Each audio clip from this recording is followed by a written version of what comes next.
It's 8:15. We're on the go with Joe, and he is getting put to work at one of the newest wineries in the Willamette Valley. Joe joins us now from Carlton, where the grape harvest is underway at Abbey Road Farm Winery. Joe, I am in love with this label.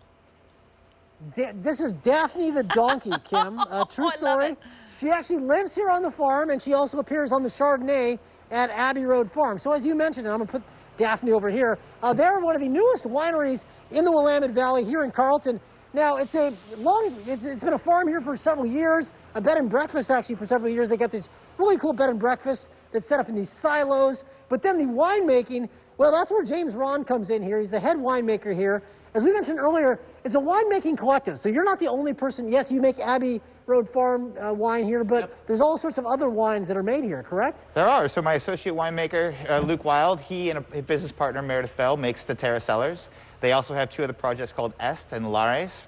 Brian Behringer, who's a viticultural professor down at Chemeketa, he's making wine with us this year. Our very own Adrienne Palmer is making her very first wine this year, so she's our cellar hand this year. And it's ongoing right now. And Daryl, if you want to point real quickly, just show those little pergola areas there.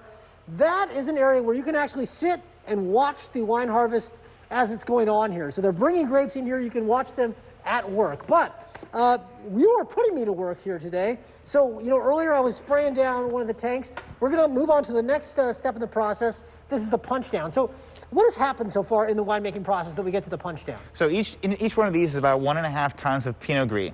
So we process the fruit, stick it in here, and wait for it to ferment. And so this is pretty close to dry. So you can see the berries are nice and dry.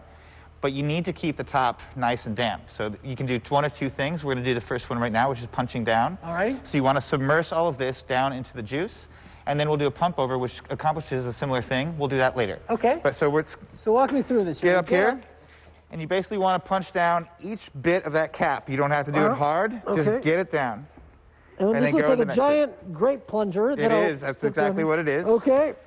Let's plunge the grapes, shall we? So this is morning workout. Now, I got one thing I want to point out here. You said this is a Pinot Gris. Yep. Now, Pinot Gris I always took to be a white wine. I'm looking here. The grapes aren't white, and it looks like even the juice is not white. It's more of like a dark pink. That seems abnormal to me. Well, it is sort of abnormal, but if you look at Pinot Gris on the vine, it's got a lot of red pigment in the skins.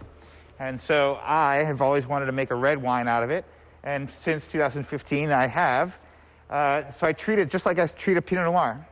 Wow, very cool. So, and then how long will it be until this is actually, able for purchase, this particular Pinot Gris right here? This is a... Because you don't put it in oak and age it like a Pinot Noir or anything like that, do you? I do, actually. You do? Okay. No new oak. It's all neutral barrels that I put it in.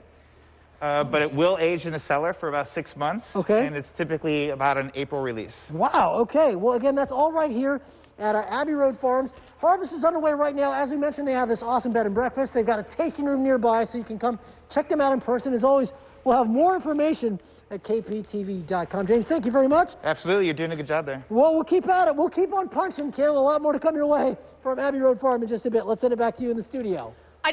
Thank you, Joe. I love seeing this behind the scenes work at wineries because, so many of us love our Oregon wines, and it's neat to see how they're put together. Yeah, I love that Joe is taking us behind the scenes. Me too. And we have one more view with him, right, coming up? Yep. So I'm looking forward to that.